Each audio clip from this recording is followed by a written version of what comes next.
Today, on the Why Am I Not Wearing a Hat Says podcast, I'll be sharing how I process my podcast audio in 2025, a couple of tips on how I go about saving money, and other stuff too, so go ahead and stick around. Hello there, friend, and welcome to my screen recording. Here is how I process my podcast audio in 2025 to get my audio from sounding like this.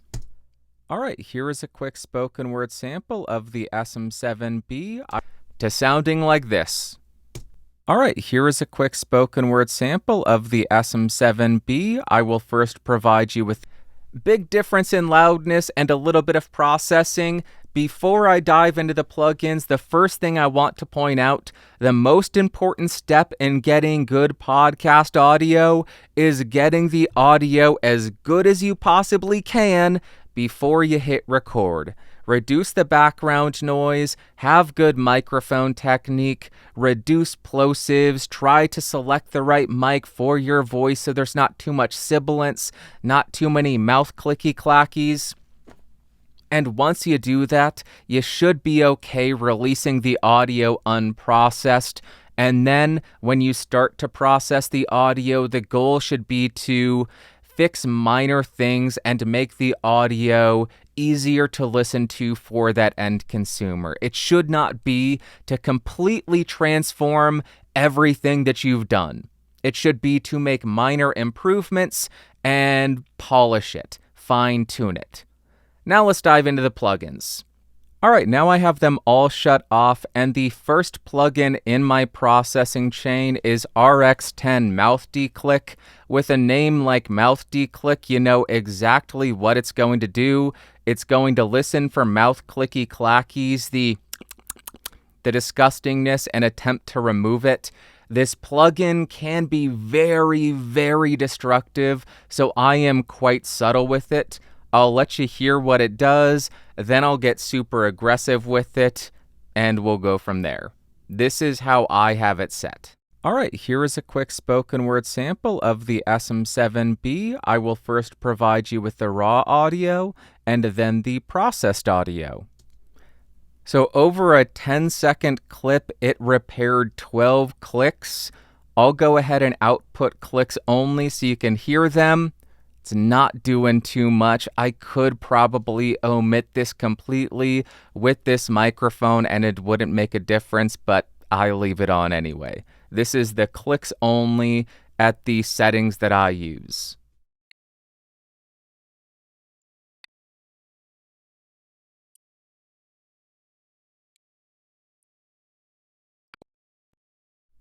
Not doing much at all, but let's go ahead and play back the audio that it is outputting, and let me increase the sensitivity from 2.3 to 10. Let's hear how destructive this can be. All right, here is a quick spoken word sample of the SM7B. I will first provide you with the raw audio and then the processed audio. It just sounds like it's underwater. It sounds absolutely abysmal. In those 10 seconds, previously we had repaired 11 clicks or 12 clicks. Now it repaired 402 clicks. That makes no sense. So this is a very destructive plugin. So being subtle with it is necessary, and I keep it around 2.3 just to remove the really egregious, the chipmunk sounds that I sometimes have, which are disgusting. So that's plugin 1. Plugin 2 for me is FabFilter Pro Q3, which is an EQ. Typically, I just have the high pass filter on, but last week I wanted to do a little bit more EQ to the SM7B, so I have my 65 Hz high pass filter. I did a 1.5 dB cut at 142 kilohertz. Nope, 142 hertz. Then a 2 dB cut at 412 hertz. And a 2 dB high shelf at 7 kilohertz. So let's go ahead and bypass this, and then I will engage it so we can hear what it's actually doing. All right, here is a quick spoken word sample of the SM7B. All right, here is a quick spoken word sample of the SM7B. I will And with Pro Q3, we can actually solo and isolate the bands that we're adjusting. So let's do that. First, we'll listen to the high pass filter, if we can even hear it. All right, here is a quick spoken word sample of the SM7B. I will first provide you with the... There is no useful information down there. It is just mud. It is just rumble, so we can easily get rid of that. Then the 143 hertz. Let's listen to that. Here's a quick spoken word sample of the SM7B. First, again, no real useful information, just clearing up a little some of that because that's unnecessary. Then 412 hertz. This is going to be disgusting to listen to. All right, here's a quick spoken word sample of the SM7B. I will first provide you with the raw... Not a great sound, but that's why I'm pulling a little bit out of that frequency out, not the most pleasant. And then 7 kilohertz just to add a little bit of air. Let's hear how that sounds. All right, here's a quick spoken word sample of the SM7B. I will first provide you with the raw audio. And all together. All right, here is a quick spoken word sample of the SM7B. I will first provide you with the raw audio.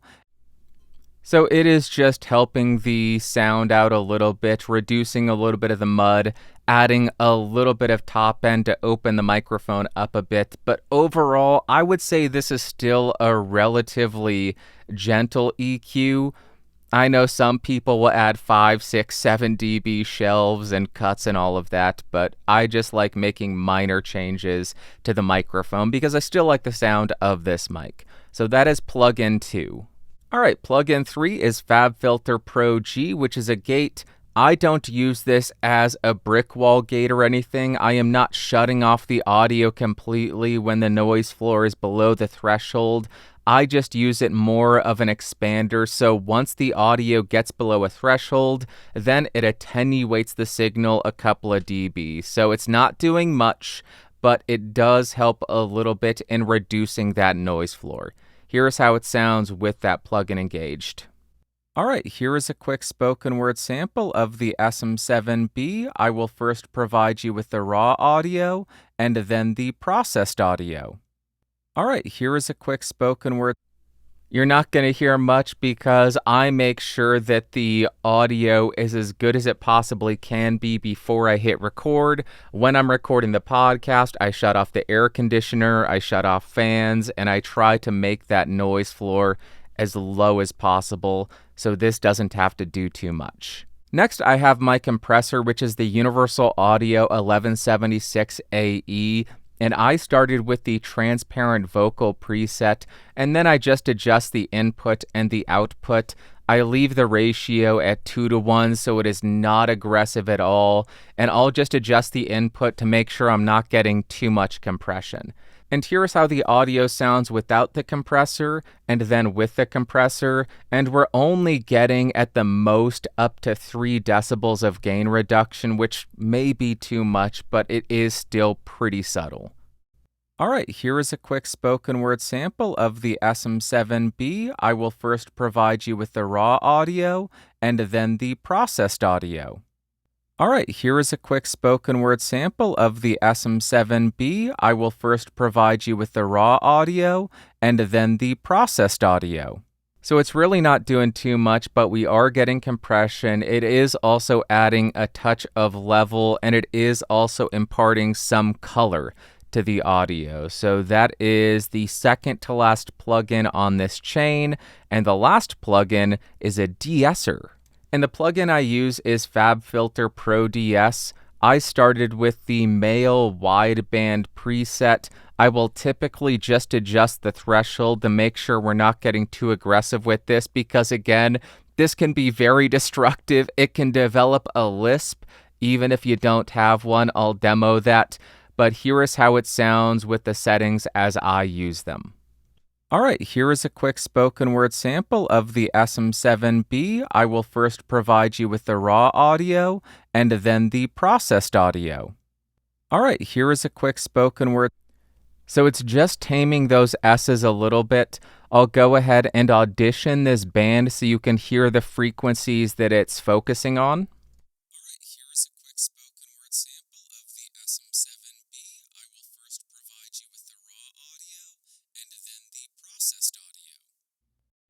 And again, with this microphone, we could easily omit this from the processing chain, but it's in my template. I like making sure there are no sharp S's because I find them painful.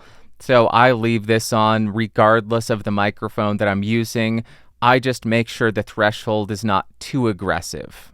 But like I promised, let's make this way too aggressive, and I decrease the threshold to -infinity, so if there are any S's or sharp sounds in this frequency range, it will attenuate them. I increase the range to 24 dB, so the max attenuation or compression in this band will be 24 decibels, and get ready!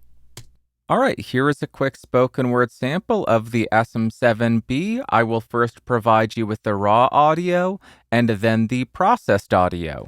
The processed audio. Incredible. So, that is absolutely ridiculous. My range typically hovers around 4 dB. That's the most compression I want. And the threshold was -35, if I remember correctly. So not doing too much, but taming it a little bit. All right, here is a quick spoken word sample of the SM7B. I will first provide you with the raw audio and then the processed audio. There you go. And the last thing that I do in my DAW is on the master chain, I have a bus compressor to compress the spoken word and the music at the end. This is so unnecessary. It's not doing really anything, but I have it, and that's an issue you run into when you have a bunch of plugins. You just feel the need to throw something on just to get your money's worth. But I use the SSL-G bus compressor and just add a bit of compression on the master chain. All right, here is a quick spoken word sample of the SM7B. I will first provide you with the raw audio and then the processed audio. It's getting like half a dB of compression. I don't need this, but it's on there anyway. Then once I'm done adding all the effects to the podcast, I will export this as a lossless WAV file, so let's go ahead and do that. Then I open up RX10 Advanced, the standalone app, and I drop my processed podcast audio in here. And the last thing we need to do is loudness normalize. So I go and use loudness control. For this process, I just use the podcast delivery preset, which has a true peak of -1 decibel. It has an integrated LKFS of -16, so -16 LUFS. I don't use the short-term LUFS, and then the tolerance is 0.5. So let's go ahead and render this, and you can tell that prior to running this, our integrated LKFS was -23. Once we render this, this should end up at -16, so significantly louder than it was. And here's that final comparison between the actual raw audio and the final processed and loudness normalized audio back to back. You will hear a huge difference in level and sound quality. All right, here is a quick spoken word sample of the SM7B. I will first provide you with the raw audio and then the processed audio. All right, here is a quick spoken word sample of the SM7B. I will first provide you with the raw audio and then the processed audio. There you go. As of April 13th, 2025, that is how I process my podcast. It's not the most massive change, but I think it just makes the show a little bit easier to listen to. And in my opinion, that is the purpose of processing the audio. Especially for podcasting, just make it as easy to listen to as you possibly can, make it a good level, make it consistent, and remove any kind of distracting mouth clicks, background noise, and any kind of piercing frequencies that makes it painful to listen to. That is my mindset behind it. I would love to know if you agree with this, if you disagree with it, what you think of the processing of the audio. Is it terrible? I think it sounds good. It's more on the subtle side, I think. Maybe not. But I understand that last sentence wanted to go somewhere. It was pregnant with possibilities. The possibilities of where that sentence could lead us were infinite. But while recording and editing, I just stopped talking. I said, but, and then sat there for 10 seconds in silence and just moved on to the next thing. I have no idea why. It seems as though I forgot who I was, where I was, what I was talking about, what I was doing. So I wanted to address that so you don't need to say, hey, Bandrew, what were you going to say next? Because I want to know too. You're not alone. I'm no longer in the Why Aren't I Wearing a Hat podcast. I'm going to take a sip of water, then we'll go to the next topic. All right, next topic. I want to share some tips with you that I have picked up over the last couple of years to save additional money, cut back expenses, and allow me to put money into investments, into retirement, or to build up that emergency fund and have a little bit of a security blanket or security cushion. Number one is likely the most common suggestion: cook at home or eat at home, or both. Now, the reason I think it is such a common recommendation when it comes to saving money is because it's effective. It's undeniable that restaurants are incredibly expensive, and they seem to be only getting more and more expensive, and maybe it's just my experience, but as they increase in cost, the service, the food just gets worse and worse. So it's really not a huge push to say, hey, why don't you just go to the grocery store, buy your food, cook at home, and eat at home? When you do that, nobody's going to be calling you names unless you hate yourself or unless you're in a really bad relationship. Then maybe somebody will be calling you names while you're cooking. So maybe I can't make that promise, but it will allow you to cut back those expenses because all you're paying for are the groceries.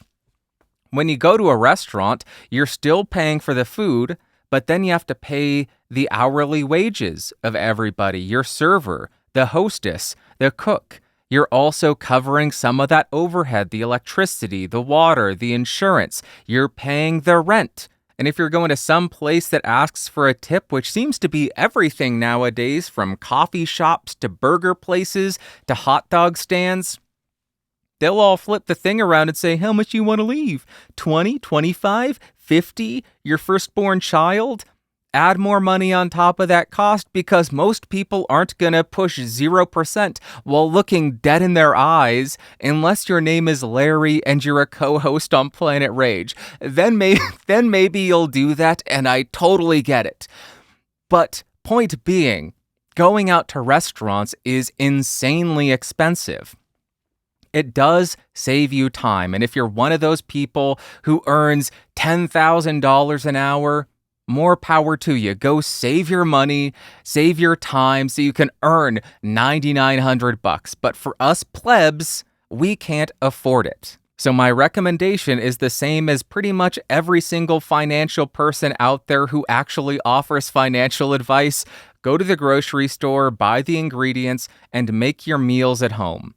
I understand it will take time, so you'll need to figure out what kind of meal prep works for you, how you can allocate the time to do it. And not only are you saving money, in many cases, it is also going to be a lot healthier. So win-win. Number one, cook at home and eat at home. Number two, cancel all the streaming services. My guess is you have more than you actually watch. Cancel the ones that you haven't watched in a week or two. You don't need Netflix, Hulu, Disney+, Paramount+, HBO Max, other ones, Shudder, Amazon Prime, AMC+, and about one of the other 10 million. You don't need them. My recommendation is to cancel all of them, and then when something comes out that you may want to watch, then subscribe for a month or two, cancel it once you've watched it, and then move on. Because if these adverts are true, oh my gosh, everybody has 50 million subscriptions they've forgotten about, and the cost per month is $10 million. It's nonsense. It's exaggeration, but I think a lot of people do pay for subscriptions that they don't use. So instead of using these services that cost $5 or $10 a pop, watch YouTube videos for free. They are ad-supported, but watch those. You can watch Tubi. You can watch Freevee. Those are movie services that are ad-supported. You can watch movies on YouTube that are ad-supported. Here is a groundbreaking suggestion. Go to the library. Go get a library card. There are apps for your iPad, for your computer, where they will let you check out digital movies. They'll let you check out audiobooks. And that is paid for through your taxes. So you can get access to all of this, and if you want to even go to the library, and you're one of the crazy people like me who still has a DVD or Blu-ray player, you can check out those movies for free. Not necessarily free because it's paid for with your taxes, but you get the point. It's not an additional monthly cost. So number 2, cancel those subscription services, those streaming services that you likely aren't using. Number 3 is make shopping lists before you go shopping. This way you go in, get exactly what you need, cross it off your list, and get out of the store. What these shopping centers want you to do is go in, meander about, go up and down every single aisle, and just think, oh yeah, I guess I need that too, and throw it in your cart, increasing the amount of money that you spend. If you have a shopping list, a pad of paper and a pen, write down what you need, go get it, cross it off, get the hell out. I can go into the grocery store and be out within 10, 15 minutes because I know exactly what I get every single week, and I am probably their worst customer because I don't get anything outside of what is on my list. It is so helpful in avoiding those impulse purchases and avoiding just wasting money on stuff you don't actually need and you're tricked into buying because of the packaging, because of some advertising. So go ahead, start making shopping lists, and don't fall trap to the design of these grocery stores, which are actually set up to try to get you to buy more crap. Don't fall trap to it. Number 4, wait to buy stuff. What I mean by this is as soon as you realize you want something, do not click add to cart and buy. What I recommend doing, which I need to get better at doing again, is when you think I want this thing, write it down, save it to a bookmark in your browser, and walk away. What this allows you to do is not impulse purchase. Revisit it a couple of weeks later, and if you still want it, then consider picking it up. Budget for it, save up, and then buy it. But if you're anything like me, you'll realize that once you save something to your bookmarks or you write it down on a pad of paper, you don't ever think about it again. You don't actually want it, and therefore you don't end up buying it after a couple of weeks. So it cuts back on those impulse purchases and leads to you having a lot less crap. And if you're watching the video, don't judge me based on this room because there is a lot of crap here. It's for the YouTube channel, okay? It's for the YouTube channel. That's my justification.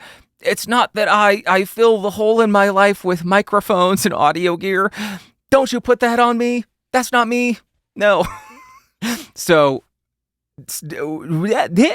wait to buy. Elmer Fudd coming in here where I lose the ability to speak. But write stuff down, save it as a bookmark, and do not buy it as soon as you want it. Write it down, revisit it weeks later, and chances are you won't want it. Number 5 is for the more impulsive people, which admittedly I can be. Delete all of these shopping apps off of your phone. This means the Amazon app, this means the Temu app, the eBay app, the Etsy app, whatever e-commerce app that you use, that you buy from.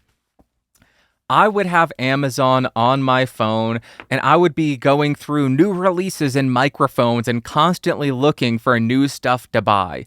And when I am in that app looking, I will inevitably see a recommendation. Hey, probably time to rebuy this. You bought this a couple of months ago. Do you need some more of that? And I would say, sure. Do I really need it? No. So by removing the apps off of your phone, off of your phone, you're removing the immediate access to the ability to buy something. You're making the action of purchasing something a little bit more difficult, less accessible. You're adding a barrier of entry, essentially. And that's something that none of these e-commerce sites want us to do. They want us to be on their app, on their website all the time, just looking at their recommendations. I think a dog just got attacked outside by another dog. That was crazy sounding. But they want us on their apps all the time so that they can convince us, buy more, buy more. So delete those apps off of your phone. Tip number 6, 7, 8, I have no idea which number this is. Delete your payment information off of the shopping sites. You're doing this for the exact same reason, and this is going a step beyond just deleting the apps off of your phone. Now you're actually going to the websites and removing your stored payment information, your credit cards, your PayPal, whatever it is. And what you're doing is adding another barrier to making a purchase. Not only is this good for security reasons, for privacy reasons, because if those sites have any kind of leaks and your payment information is in there, then there's a risk there. So by removing it, you're adding additional security. Good, but that's not the purpose. We want to make it more difficult to make these purchases, to buy that new microphone. Because do you really need another microphone when you have an entire bookshelf full of them that you need to get around to reviewing? Probably not. And that may be a very me problem, but I am being transparent and honest with you. If you have problems with buying microphones or anything for that matter, maybe you're addicted to clothing, maybe you're addicted to bath salts, or bath salts are something like people actually use in the bath, right? They're not just a drug. That's what I was referring to, like going on Amazon and buying stuff to put in the bath. I don't know what any of this stuff is. So if you're addicted to any of that, or if you find yourself impulsively buying stuff like that, just add as many barriers as you can, like removing your payment information from those sites. Tip number 7 is unfollow social media accounts that are constantly selling to you, constantly marketing to you, and that may trigger you, for lack of a better word, to make you want to go out and buy stuff.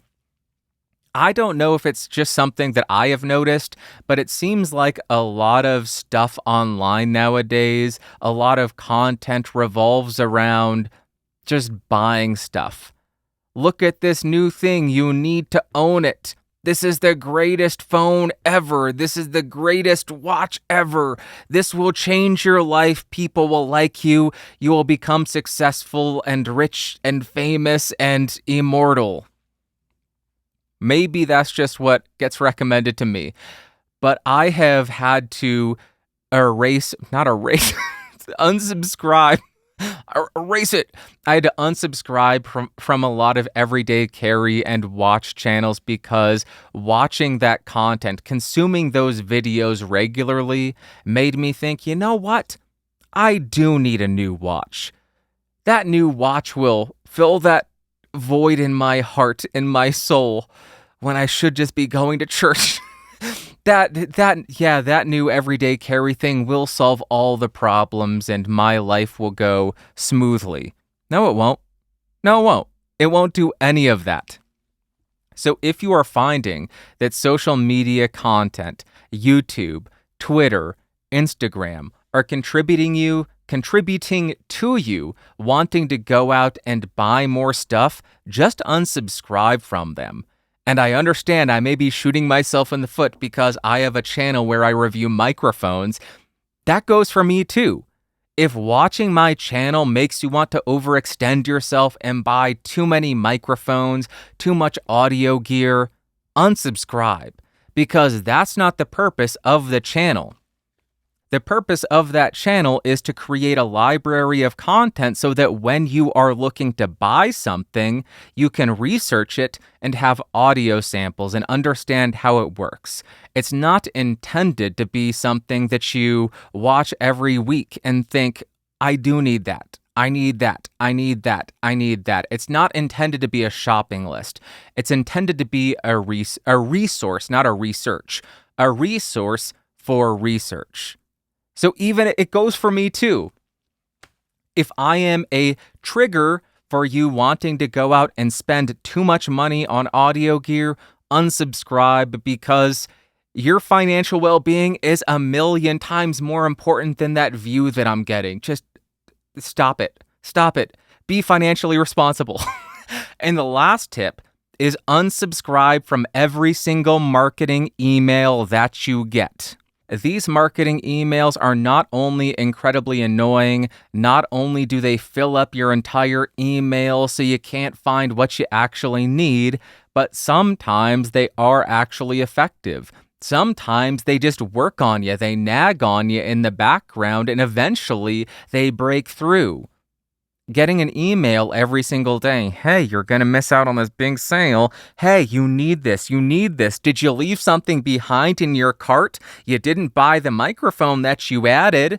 So why come back? Come back. You need to buy this. This is a great sale. 0% financing.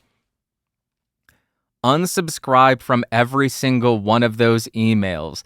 Block every single one of those emails because 99.99999% of them are worthless. They offer you no value. They are just trying to trick you into thinking you want something. No, tricking you into thinking that you need something that you actually don't. Those are my tips. Those are things that I have picked up over the last couple of years to cut back my expenses and allow me to save more money. Cook at home and eat at home. Cancel all the streaming services. I even canceled Shudder recently. That was hard. Make shopping lists. Wait to buy stuff. Give yourself a waiting period. Take shopping apps off of my phone. Remove payment information from shopping sites. Unfollow social media accounts that make me want to buy more stuff. And unsubscribe from those marketing emails. But I would love to hear from you. What are some things that you do to cut back on expenses and save money? Because I'm always looking for new ways to be a bit more frugal and save a bit more money. Leave those in the comments down below on YouTube. And best of luck on your journey into financial freedom. To sound corny as heck, I shouldn't include that. I should edit that out and come up with something cool to say. Fight dragons! Go ahead and start a dog fight. Nope, that's not cool. That's not cool at all. That's a very uncool thing to do. Go fist... No, we're gonna move on. All right. I don't know what was going on there. And I just said, that's unacceptable. Let's jump to what you had to say. The first comment comes from Nolan from Home Studio Academy, and he says, if I have learned one lesson living in the USA, it is that debt is the absolute worst trap a person can fall into. Currently trying to do the Dave Ramsey debt snowball method to get rid of it. Awesome content, Bandrew. Nolan, thank you very much for the comment, and thank you for those kind words saying that the content is awesome. I very much appreciate you, and that sounded very insincere. I do appreciate that. And also, congratulations on 4 million views. That is no small feat. Congratulations, and if anybody's looking for great audio content, Home Studio Academy. I agree with you for the most part that debt is one of the worst traps that you can fall into. It is an incredible burden. It is stressful. But I am not agreeing 100% because for me, I would much rather have a little bit of debt than be caught in like a bear trap. Be caught in a bear trap? Dude, come on. Bear trap or credit card debt? Foot in a bear trap. These are your two options here. Which one is worse? Foot in a bear trap or some credit card debt? I think personally, I would have the credit card debt over getting caught in a bear trap, because not only would that be painful, now my brain is now my mind is running away from me. Who's coming for me? Was this bear trap meant for a bear, or was this meant for me? And if it was meant for me, why? What did I do? What are they planning for me? Is this turning into a horror movie, or is this going to be like Tucker and Dale versus Evil, where they just start pouring Budweiser on my wounds trying to sterilize it? What is going to happen? So for me personally, it's probably the second worst trap in the United States. I am an idiot. What? Why did I go there? I don't know. That was a dumb idea that I had, and I'm leaving it in. I'm leaving it in so you can see how dumb I truly can be. Credit card debt over bear traps. What do they want with me, man? Why did they set the trap for me? What? Anyway, I agree with you that debt is very dangerous, and it is treated very nonchalantly nowadays, and that is concerning. Seeing people brag about how much credit card debt they have. That's not something to be proud of. That's something to be maybe not ashamed of if it's spent on necessities, but something that is to be ashamed of if it's just spent on frivolous things. Things that are not needs, they are wants. Are you just going out to restaurants all the time so you can post about it online and putting that on credit card? I would say that's something that is shameful. But maybe I'm just being a little bit hoity-toity, a little bit judgmental, and that's not fair. But that is why I am so annoying about debt, because I think it is so detrimental. I understand what a stressor in life it can be, and it's why I will say do not go into debt to buy audio gear. I am very vocal about that. You should not have debt to buy audio gear. It's why I have told companies who said, hey, you should promote 0% financing. I said, no, I will not be doing that, because many people may look at 0% financing and think, that's a great deal, free money. Maybe, but I doubt the vast majority of people who utilize 0% financing are actually going to arbitrage there. I doubt they're thinking, I have the money to buy this right now, so I'm going to arbitrage, take 0%, buy that, invest that money elsewhere, earn 5% ROI, and then pay it off, and then guess what? I earned 5%, and I paid it back with inflated dollars. Win, win, win. I don't think many people are doing that when it comes to the whole 0% financing thing.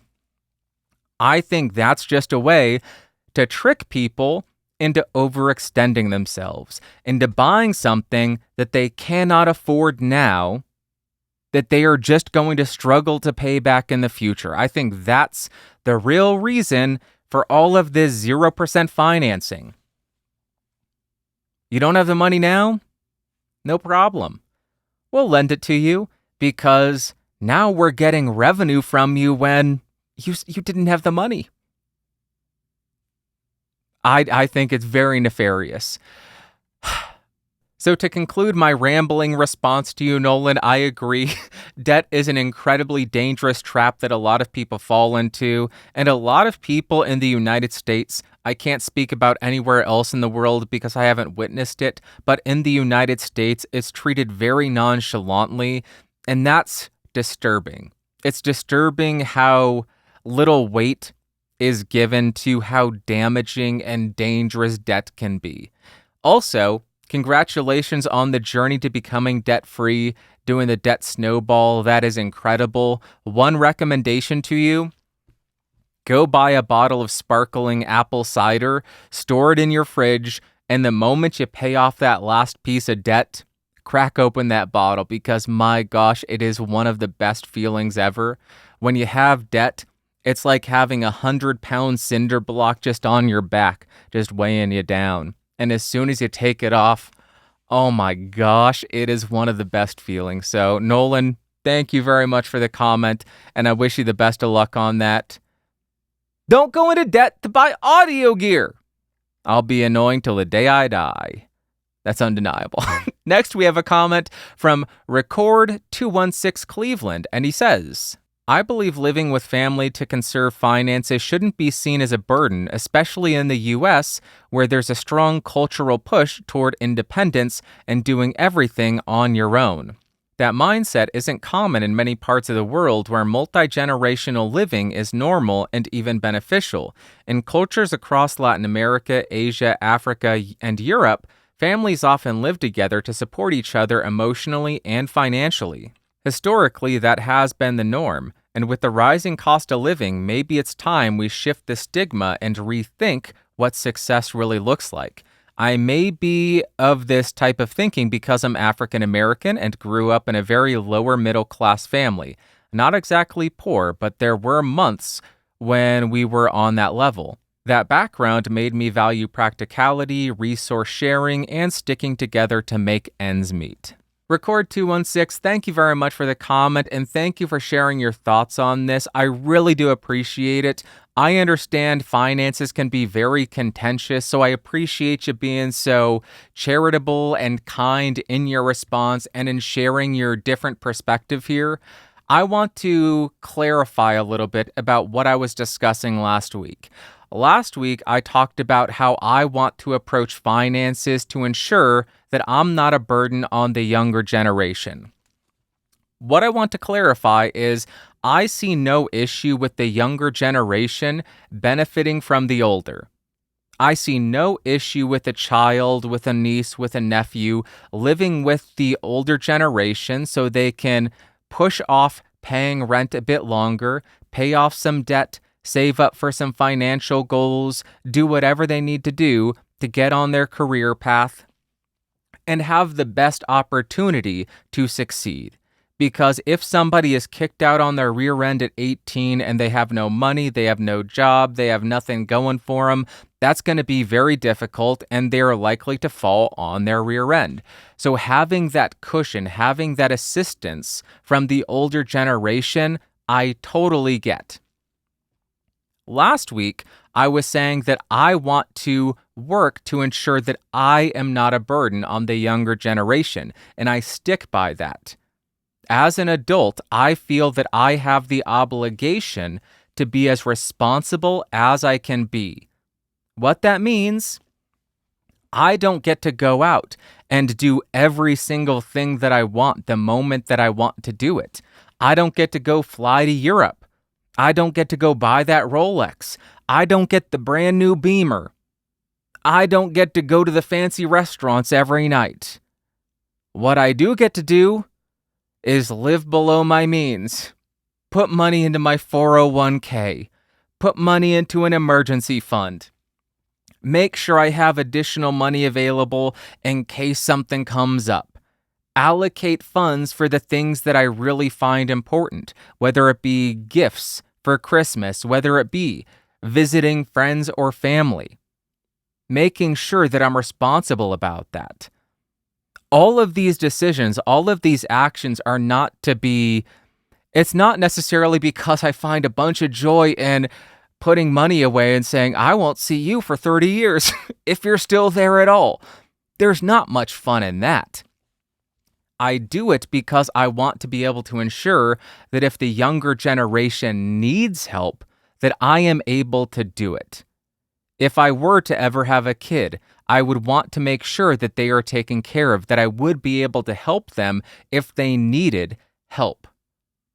And the thing that really made me realize this, and I know this may be selection bias, this may be unfair, unrealistic, and uncommon, but I watched this show called Financial Audit, and it's from Caleb Hammer, and he would have parents on, And the parents, a lot of times, were very irresponsible. They would not save for their retirement. They would not save for their children's future. And what they would do is just buy whatever they want, take whatever trip they want, the moment they want to. They wouldn't do any kind of budgeting. And what that led to is debt. What that led to is no savings for the future. And what that means is they will not be able to take care of themselves in retirement. Not only will they not be able to help their children out if their children need help, but once they are forced to retire, once they are too old to work, they will either have to rely on the state to take care of them or their children. That seems incredibly unfair. Hey, children, I was irresponsible. I had no willpower. I did whatever I wanted, whenever I wanted, and I didn't think about how it would affect you. That was the real impetus for me snapping out of it and realizing, okay, I shouldn't just be doing this to save for whatever. I need to ensure that I am able to offer help to my family if they need it. Because that's where the obligation lies. I agree with you that we should be able to help family. And that means certain people in the family need to be able to offer that help. And I am willing to be one. I think we should. We should each strive to be somebody who is willing and able to do that. And that means that we do have to make sacrifice, may be a strong word, but it means we have to be more responsible than we may want to. That's being an adult. Is it always fun? No. Would I like to go buy a dozen Rolexes? Sure. Would I like to go fly to England? Absolutely. Would I like to, go to a concert every night, a movie every day? Yeah. I would love to. Would I love to work a low-stress job where I earn $5 an hour and not have to worry about anything and just go live with my mom or dad? Sure. Not really. I like the independence that I have, but you get the point. So that's the clarification. I just think that there's nothing wrong with children or young adults getting a benefit from their parents, their grandparents, their uncles, their aunts. But that means the adults need to be a bit more responsible in how they approach their finances. That's what I was getting at. And that's going to be a different perspective, a different goal for different people. But for me, that's my obligation. That is my responsibility. So that's why I was saying that I don't want to be a burden on somebody in my family. I don't want to be a burden to the state. So I am going to do everything within my power to ensure that that's not going to be the case. Editing Bandrew here, and I just need to chime in and add one more thing to the discussion. I understand completely that not every single person is going to have the ability to save up for retirement, to save up and help their kids in the future, or save up and help their family. I also understand not every single job is going to pay enough to allow you to do that. But something that we need to do regardless of the job that we have, regardless of the pay that we earn, is to be as responsible as we can with our finances to limit the potential downside for our children or to our family. So even if we're not earning that much, we should do our best to live within our means. That way, we are not accruing a bunch of debt that may end up getting passed off to children, brothers, sisters, whatever.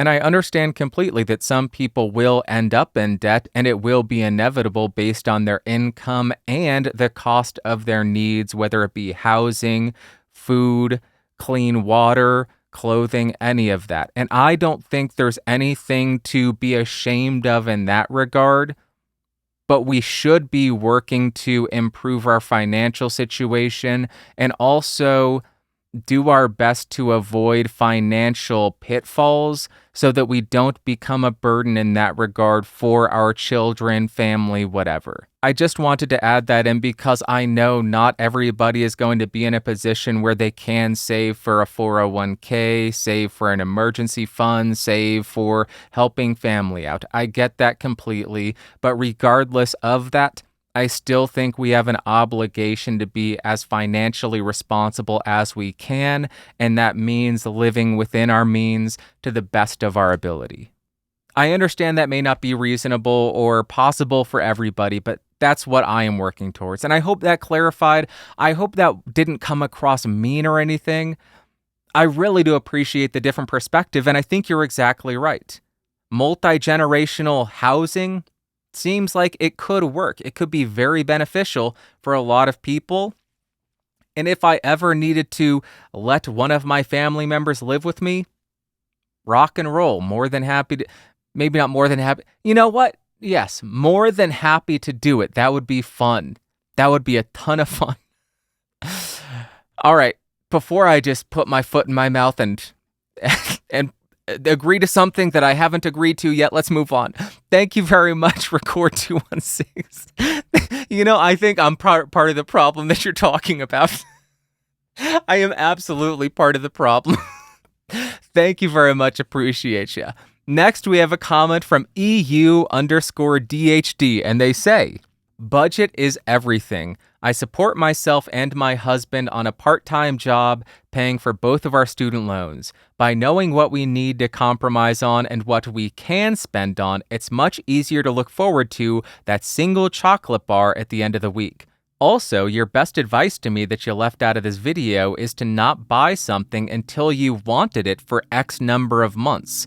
Allows you to save up, gives you the opportunity to look for better prices, and the opportunity to realize you don't need it. Also, it's me, the other freak who enjoys living within my means. EUDHD, thank you very much for the comment, and thank you for sharing what you are able to accomplish through budgeting. That is just wild to me. Working a part-time job, able to pay for your bills, able to pay down your and your husband's student loan debt, that is absolutely amazing, and I had to include this to give you a round of applause, so that is absolutely incredible. Congratulations. I bit my tongue just then. Ouch. And I also wanted, that really hurt, and now my mouth is super saliva-y. I apologize. This is just a weird episode. I am so off my game today. I also want to point something out. You talk about looking forward to that single chocolate bar at the end of the week. I think that is something that is very, very important. I used to be somebody who wanted to enjoy as much as I could, as soon as I wanted to, whenever it was possible. That means if I'm at the grocery store, I'm going to buy a candy bar. If I'm going to a restaurant, I'm going to get the fries, the milkshake, the burger. And as you could see in my past videos, that's why I was a big chungus. And something that clicked for me a couple of years ago was, if you're constantly indulging in these luxuries, in these sweets, in these treats, in these vacations, whatever, are they even special? Or is that just the norm? Is that just the new baseline? And if that's the baseline, what's the actual excitement? Where's the actual treat? Where's the actual moment of specialness? Where's the actual celebration? Where's the actual reward? So I had to snap out of it and realize you can't constantly indulge in every single desire that you have. You can't eat pizza 2 times a week. You can't get that milkshake. You can't get that cookie. You can't get that chocolate bar. You can't buy that watch or that cologne or go on that vacation or take that trip. You just can't do it. By living within your means and understanding what you can afford after all of your needs have been met, that makes those luxuries, that makes those little treats like that chocolate bar 100 times more enjoyable. Once I stopped going out and getting pizza all the time, now when I actually get a slice of pizza, it is special. It is something that I enjoy. And that's what childhood used to be like in the 80s and 90s.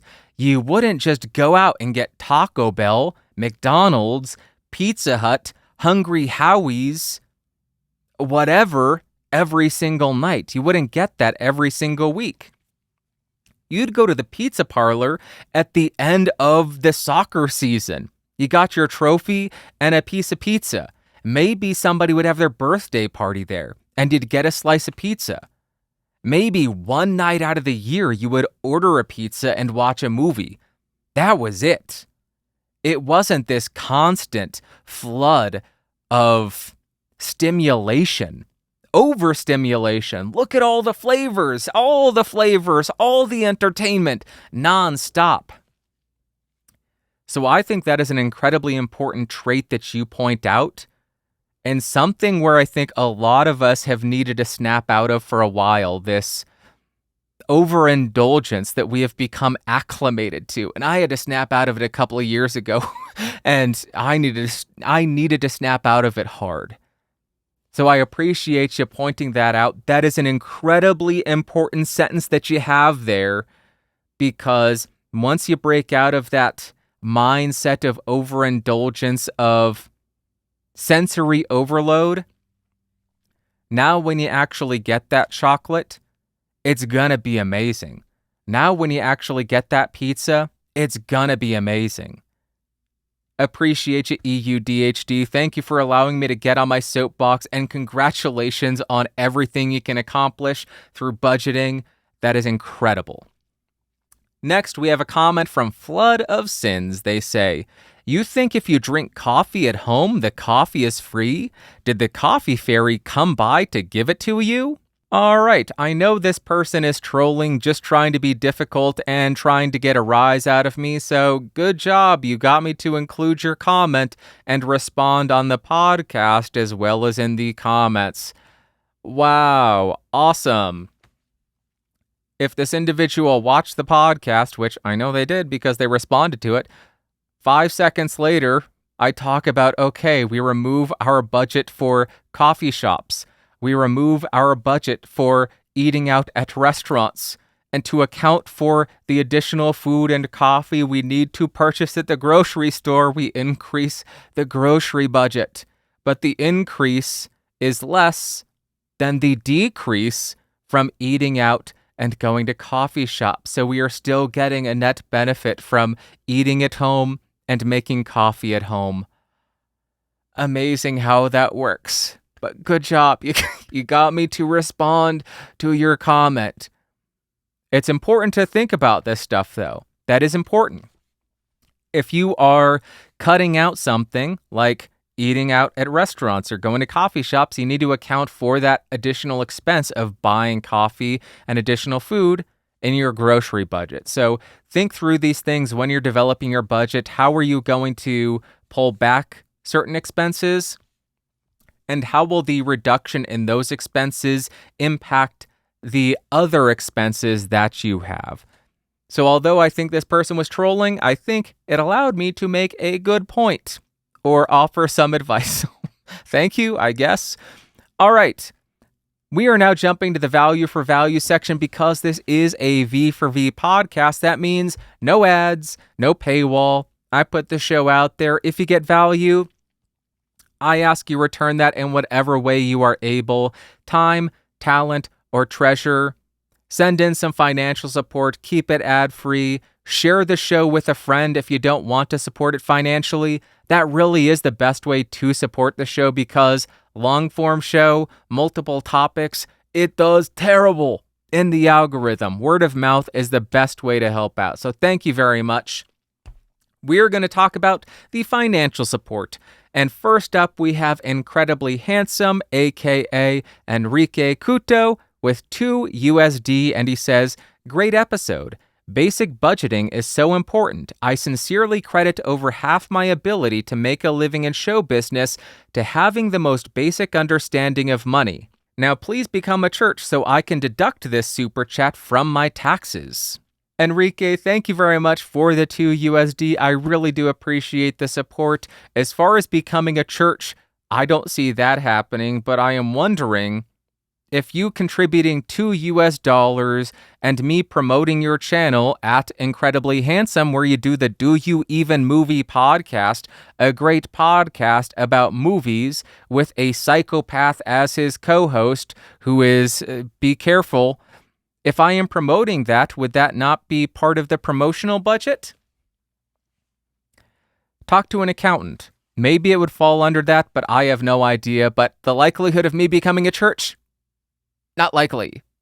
8-Ball says no. Something I would love to know, though, because you just mentioned half your ability to make it in show business is by having a basic understanding of money. I would love to understand how the finance side of things works. Finance side of things work in show business. How does an individual manage the money? How do you manage retirement savings? How do you manage inconsistent paychecks between jobs? What do you do to ensure that when there is a lull in work, you're still able to survive? That's something that maybe I just haven't looked for, but I don't think I've seen that before and would find that fascinating to understand how you have made it work. And just the inconsistent income streams of show business seems horrifying to me. So that is why I could never do it. Why I like having a day-to-day, regular 9-to-5 day job. I like the consistent and reliable paychecks, knock on wood. I just jinxed myself so hard. Oh my gosh. Thank you very much, Enrique. I appreciate you. Next, we have $2 Canadian from Mr. Bloody Hell, and he says, "Finally, an Excel sheet. I've been waiting for one and was almost going to say it was about time. Your spreadsheets are much nicer looking than mine. I was thinking, how can I make mine that pretty? Sorry for only 2 loonies, but that's all my budget allows." Mr. Bloody Hell, thank you very much for the $2 Canadian. No need to apologize for it only being 2 loonies.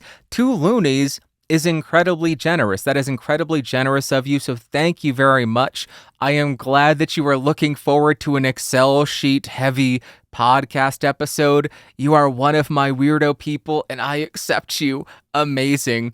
As far as making your spreadsheets as pretty as mine, that's not as pretty as my spreadsheets. I used an Excel template because you should have seen the spreadsheet that I initially made for the first iteration of that podcast. It was just no formatting whatsoever, just cells. It was hideous, awful to look at, no graphics, and I found that to be easy for me to understand, but I understand anybody who is not familiar with budgeting or Excel would just see unformatted, white background, cells, black text, nothing. They would view that as, I don't even know what I'm trying to say. I think that if there's no formatting and no proper differentiation between income, expenses, savings, etc., it can easily become overwhelming looking at that spreadsheet. So by using the template, I think it makes it a bit more accessible and easier to understand, especially once you add in those graphics showing what percentage of your income has been spent, how much you have left over, how much you're saving, all of that. But if you want an Excel spreadsheet budget that looks that good, Excel templates, baby, built into Excel. I didn't even download anything. It was just built into Excel. So there you go, Mr. Bloody Hell. Appreciate you as I burp. I apologize. Disgusting. Next, we have $5 Canadian from Lydia, aka at Typical Books. All of the Earthlings who wanted a finance episode, rejoice. This is a sound start for anyone who has not made a budget ever or for a long time. It is good to review a budget periodically too, I guess. Very interesting to see how US basic budgets compare to Canadian budgets.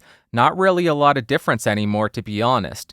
What we save in healthcare, we spend on utilities, it seems to me.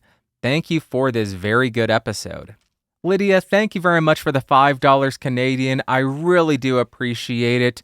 And that's something that would be interesting to me. The differences between a US budget and a Canadian budget. I understand the two biggest discrepancies would likely be the tax percentage and then the healthcare, because I believe Canadian taxes are higher, but then you also don't have that additional cost of healthcare insurance. So that would be the main differentiating factor between the two. But I'd like to see how everything else breaks out. So if you know of any videos out there from Canadians walking through their average budget, that would be super cool to see. And that may be the first time anybody has ever said that in the entirety of human existence. Looking at that budget would be cool. Anyway, it really does seem like the cost of living has hit everybody across the world, regardless of country. Rents have increased. Mine has gone up more than 50% in 3 years? Yeah, a lot. Groceries have skyrocketed. Everything is just costing more and more. So I don't think that's really going to be unique from country to country. It's a huge bummer, and it seems to be straining a lot of people. So unfortunately, I think that's going to continue to be the case for the foreseeable future. I wish it wasn't, but I think budgeting is going to continue to get more and more important and more necessary to survive, and hopefully, by budgeting, it will allow us to thrive as things do get more difficult. So, Lydia, thank you very much for the $5 Canadian. I appreciate you. And as always, you are amazing. Next, we have €29.99 from Euron. I looked up how to pronounce his name. I think I got that right. Euron. He says, I'm finally caught up with you. Yay! I have been a long-time viewer of Podcastage and learned so much from your reviews over the years. Thanks for that. But I only recently discovered the BSP podcast, and yes, it is a podcast. You're welcome. After a few recent episodes, I decided to start with BSP-341 from March 2023 and listen my way to the present day. You and your infinite wisdom have been my companion on my weekly commutes for the past months, so this super thanks is long overdue and well-deserved. By the way, I listen to most of the episodes on Spotify, since that works best in my car. Should I apologize for screwing up your stats on YouTube? Keep it up. Euron, thank you very much for the €30. That is incredibly generous, and it really does mean the world to me, so thank you very, very much. As far as going back through episode 341 up through today, 2 years of podcasts of the Bandrew Says podcast. Firstly, I am flattered. Secondly, I am so sorry. That is a lot of me.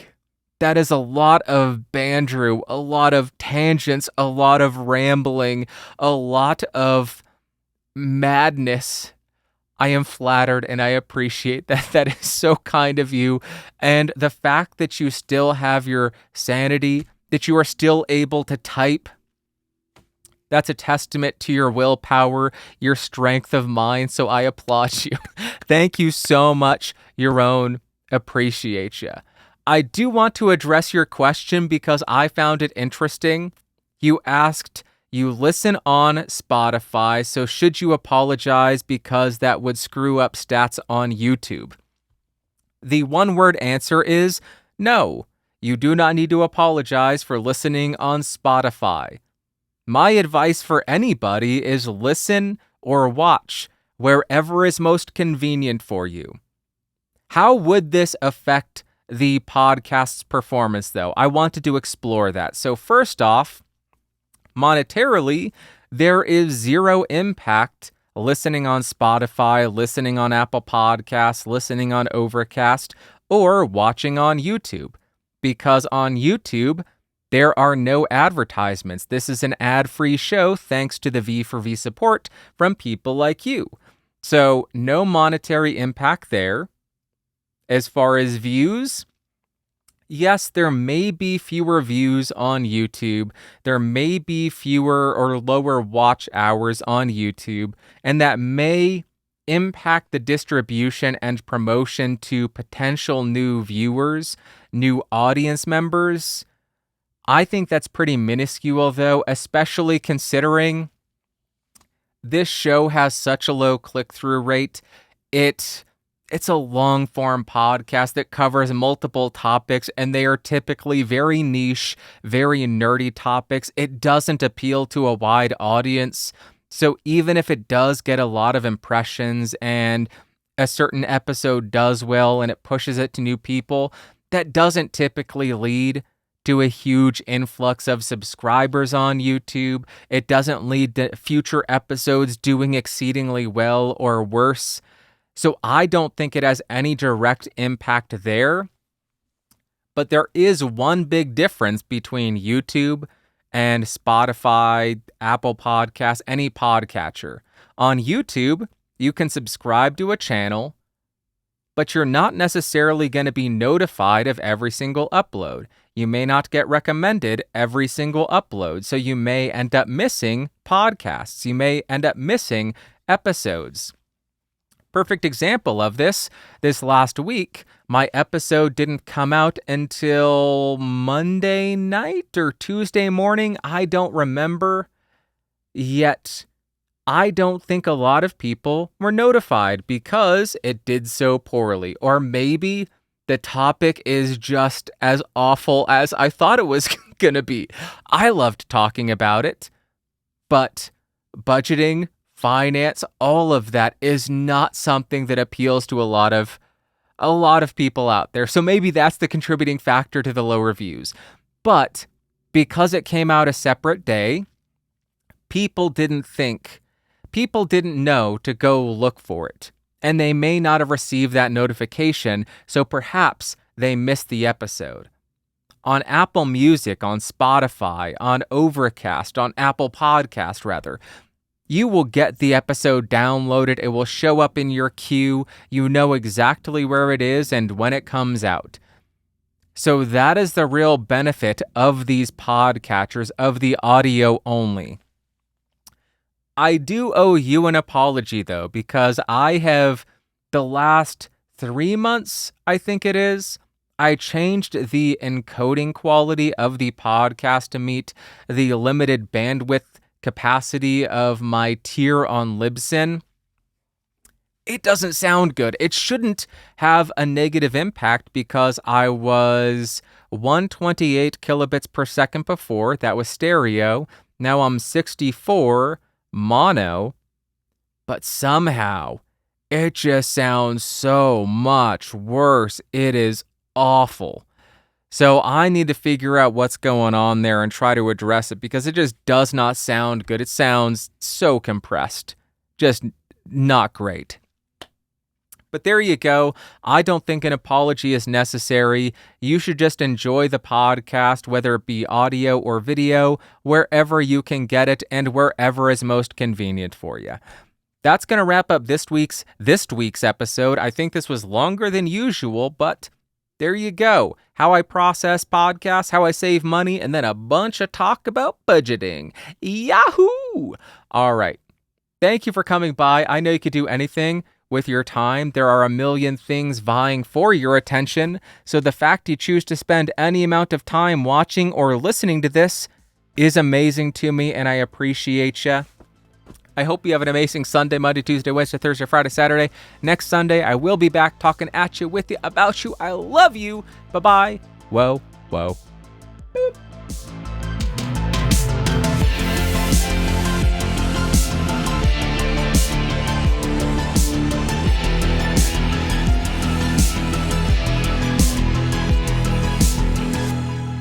This has been a Geeks Rising production. Your executive producer is Bandrew Scott. For more information, head over to www.geeksrising.com.